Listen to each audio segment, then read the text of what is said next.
Yo, what's going on YouTube? It's your boy Alex Thomas here, back with another review for you guys. I'm here with my twin brother today, and we are here to review Harry Potter and the Goblet of Fire, you guys. Yes, Year 4 of the Harry Potter saga. And this is starring Daniel Radcliffe, Emma Watson, Rupert Grint, Alan Rickman, Brendan Gleeson, Michael Gambon. A lot of the cast that returned from the last movie is back here in this movie. We got new characters as well. This is not directed by Chris Columbus or Alfonso Cuarón. Mike Newell directed this one, and also this movie is not scored by John Williams. This is scored by a different person. His name is Patrick Doyle, and I think he did a great job with the score. He did. Like I said, we're going to give you our thoughts and our memories and stuff of this movie. Let me know what you guys thought of Harry Potter and the Goblet of Fire in the comment section below. Enough rambling. Let's get into this review. Let's get it. Let's go.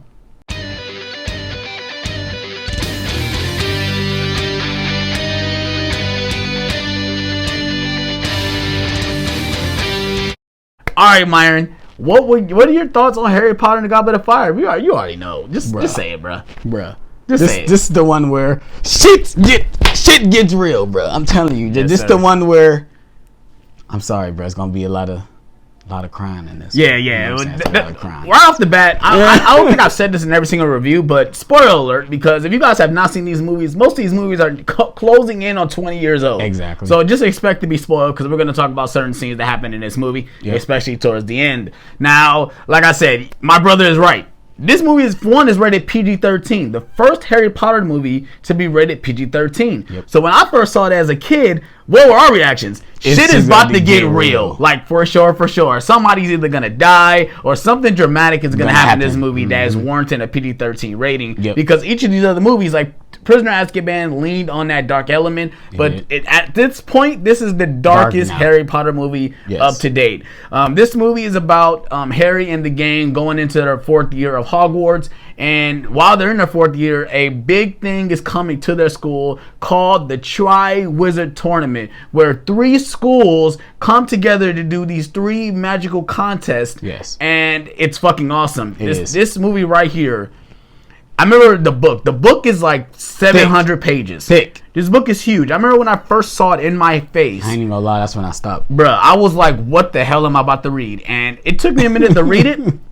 But I enjoyed every single minute of it. But that's when I read it. I said, this world is bigger than we expected. Right. Yeah, we've seen the other movies. They expand a lot of different things. But this movie right here showed that this wizarding world is big. And it's a lot of things going on besides just this little place called Hogwarts. Exactly. And like when they introduce the Domstring and the Bobatons, it's like, yo, there's other schools out there. There's other places that teach magic. Right. And to me, that makes this movie so much better than all the other movies before it. Yes. Yes, bro. Man, I just love the fact that they brought in other things other than magic, as far as like games. Yes. Like, and this is like one of the things that comes around ever so often. Yeah. So like when they brought it back, it was like, it was amazing. I ain't gonna lie. All the tournaments they had was amazing. The first part of the first tournament with the dragon and the egg, that was like one of the top scenes. Everybody thought Harry was gonna die in that scene. Like, for sure. I thought Harry was gonna die at the scene because he was going through a lot to get this egg. Yeah, he had one of the baddest dragons. For sure.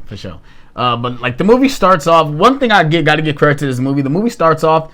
We immediately jump into the action. There's no Dursleys. Yeah. No Dursleys bullshit. Thank God. Right. So immediately go into the action, and the first thing we see is that they're going to the Quidditch World Cup, which we have never seen that before. Nope. The only negative I have is that we don't see the fucking match. Yeah, I don't like if you that. read the book, you see what happens. Yeah, Domstring ended up losing. Yeah. But that's what happens. But that's one of my little flaws. This book was so big that they thought about splitting it into 2 parts, which I think would have been bad. I think as much as they could put into this movie works. It actually but did. they had to cut certain things out, but it makes sense throughout pacing for the movie. But this movie automatically gets dark because the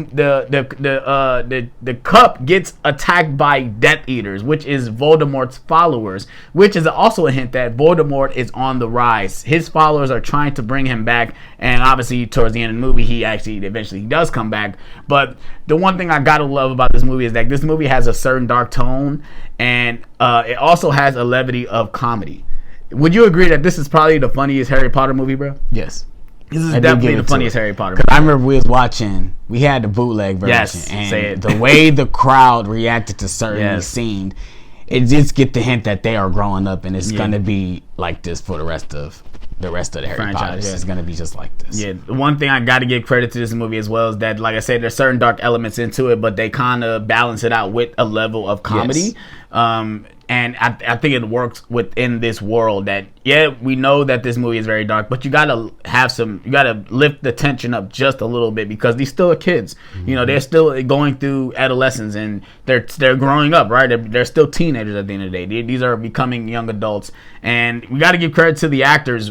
Daniel Radcliffe, Emma Watson, and Rupert Grint, they're great in this movie. They really are. Rupert Grint, his performance is a little wangy to me a little bit because he has a certain scene where they break up. They're not really friends. Right. So basically, the idea of this movie is that, like I said, the Goblet of Fire. Let's start talking about the actual events. Right. So the Goblet of Fire spit out 3 names, which was Fleur Delacour, Victor Crumb, and Cedric Diggory, and then Harry Potter's name magically gets shot out of the Goblet of Fire, and no one knows how his name got put in there or why they spit out. But clearly, when they doubt that it was cursed.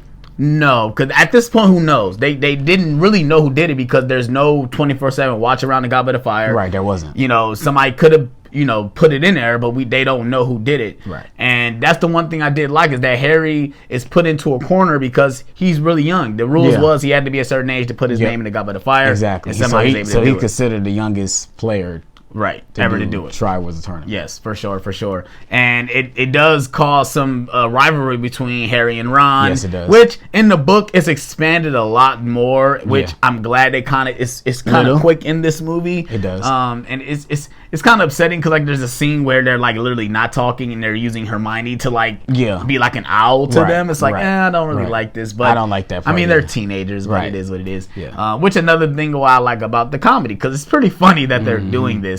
And then now we get into the actual first task was they have to get a golden egg from a dragon. Basically, they have to slay a dragon in order to get the golden egg, which is freaking fantastic. And it's basically a clue to tell you the hint for the next task. Tournament. Right. And another thing which they do, they just cut out the other people. You see it, you hear in the book what the other people do to get it, and then they just immediately go to Harry getting his egg, and it's freaking awesome. Him slaying this dragon is freaking amazing, bro. And the score alone in this sequence is freaking fantastic. Patrick Doyle did an amazing job with the score. I love the way this movie is shot. It's got a grayish dark tone, but it fits with this world. I kind of wish all the movies just looked like this because Order of the Phoenix look different. Half-Blood Prince looks different. I wish all the movies look like that. I wish it did too. I wish it did. That's how I kind of felt like they did kind of try to make it that feel on the last couple of movies. They tried to get it that feel in the last couple movies, but this one, definitely hit it on perfect. Though. Yeah, the way the tone and the way it looks. Exactly. I love the way this movie looks. I love the way it's shot. And then, like I said, Harry, of course, he wins and he gets the golden egg. And then it kind of everyone believes that Harry can actually do this. And then we actually get into something which we all understand, which I love about this movie, is that they actually introduce a ball, a dance to this world. Right. Which is crazy because they're kids, they're teenagers, it's a school. Of course they'll have this type of stuff. Like prom. Right, like prom, right. But it only comes with the Triwizard Tournament. Right. That's the main reason why they did it. Right. And I love this idea because now they have to become young men and ask out for dates. They have to be all this stuff, and we all grow up. We all know how hard it is to ask for dates. We know how hard that is, and I freaking love that they added that into this movie, which is another levity of comedy. Showing the probity and everything. Yeah, they're really growing up. Yeah, Harry said he'd rather slay a dragon than ask a girl out on a date. It's just crazy that when you think about this world, it's crazy. Right. So like I said, we do with the Yule Ball. The Yule Ball is shot fantastically. I love the way the set looks for the Yule Ball. It does look nice. I love that they use the scene where Hermione is walking down the stairs, and they don't use it to the sense oh, look how sexy she is. It's just that the sense of elegance and beauty and that she's growing up. She's the girl that we saw when you first see her on the train. Yeah, she got something on your nose. Yes. You know what I'm saying? She's not that girl no more. This is a franchise. I think I said this in the last movie, but you actually see all these actors grow up right in front of us, and I think at the time when we were watching them, we were growing up with the movies too, so we felt more connected to the franchise because I think at this time we were like 12 or 13 years old. Yeah, we're true. So we were feeling the exact same way these kids were feeling. So that's why I think these movies touch us so much. Yeah.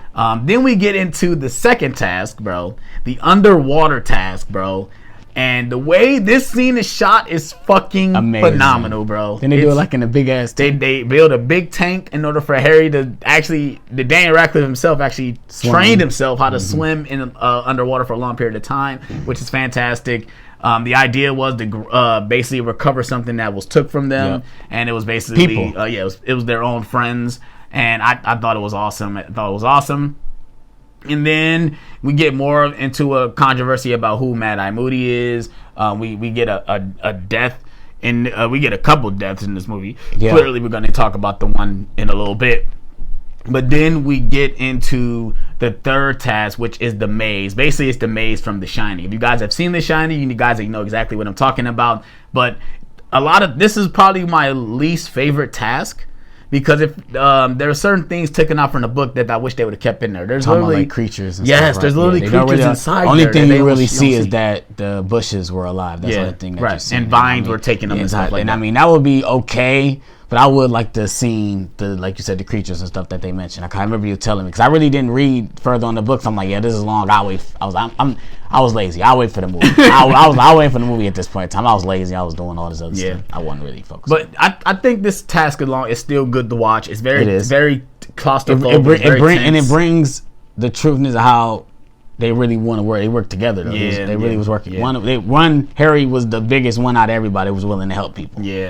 Another thing that we haven't talked about is Robert Pattinson. Robert Pattinson is in this movie as Cedric Diggory. Yeah, before he was in Twilight, before he was the freaking Batman, he was in Harry Potter playing just this Cedric little role. Diggory. A small role. Actually became a bigger role towards the end. Yeah. But he's good in this movie as well. I think all the new cast, the actor who plays Victor Crumb, Fleur Delcourt, I think they're all decent in this movie.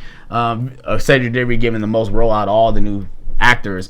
I think he's the best one. Brendan Gleeson as Mad-Eye Moody is fantastic as well. He played a good job. Yes, I think everyone upped their game, especially Michael Gambon as Dumbledore. He's really great in this movie too. I think everyone is great in this movie. They are good. I like everybody's emotion in this movie. So let's talk about the last part. Yes, sir. So we get towards the end. They end up in this graveyard, and this scene right here is so tense, so dark, and to the point where Cedric Diggory dies. Cedric Diggory is killed, and it's crazy because we've seen a kid literally get killed on screen in a Harry Potter movie, and it's never seen that. Yeah, we never seen that happen before, and it's to do it because to bring back Lord Voldemort. Now we have Ralph Fiennes playing Lord Voldemort, bro. And I remember when we first seen him on screen, bro. What was our reaction, bro?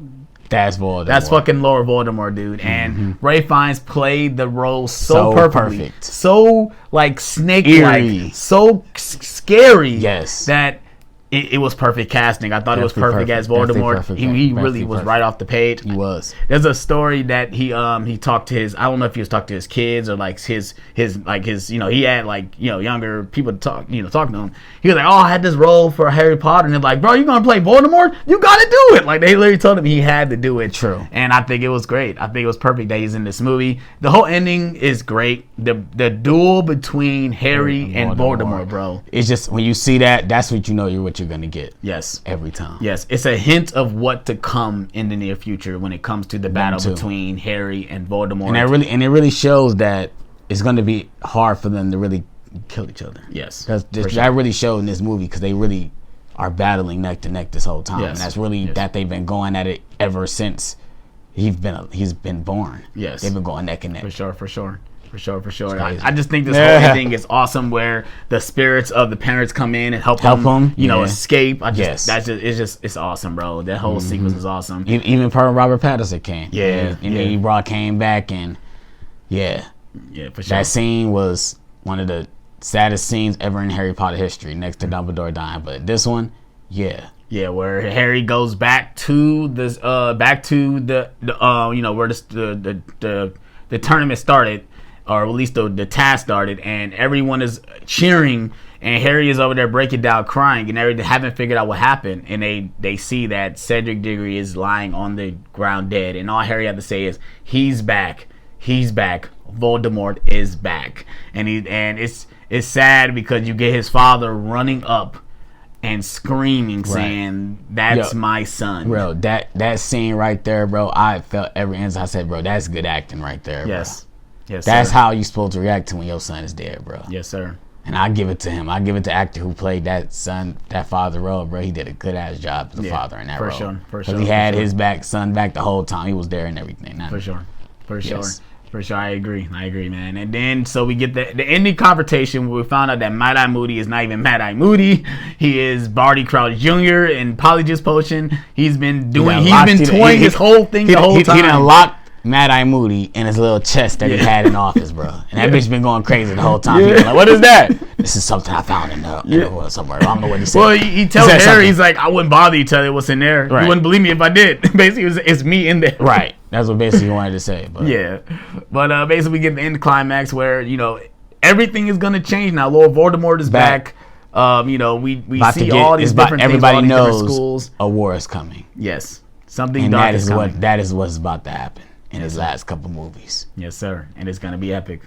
So, overall, you guys can say we've been talking about this movie all the time. We love this movie. This is a 10 out of 10 movie for me. This is one of my top favorite movies. Out of Harry Potter, this is like my third.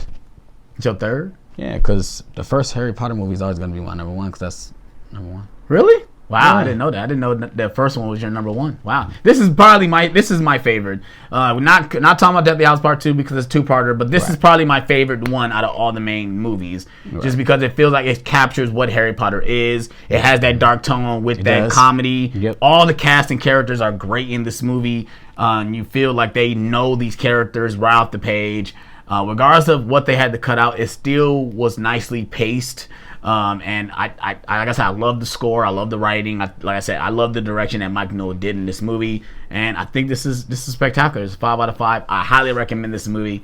So that is our thoughts on Harry Potter and the Goblet of Fire. Let me know what you guys thought of Harry Potter and the Goblet of Fire in the comment section below. More Harry Potter reviews will be coming in the near future. Like I said, we're trying to review every single Harry Potter movie leading up to Fantastic Beasts and the Secrets of Dumbledore. Let's see if I can make it, you guys, because it's closing in closer and closer. So let's see if I can make it. We're only on the 4th movie, so we're about to see if I can do it. Like I said, if you guys are new to the channel, please hit that like button. Please subscribe for more. Also, follow us on Instagram. I'll put the link in his Instagram in the comment section below. Go follow me on Instagram, Alex_Thomas_reviews. Follow me on Letterboxd at AlexThomas21 as well. Like I said, if you're new to the channel, please hit that like button. Make sure you send us something in his P.O. Box. P.O. Box will be in that link. Make sure you send my brother something. He love fan mail. Thank you. Yeah, we thank you so much for that. And we are on this one, you guys. Peace out.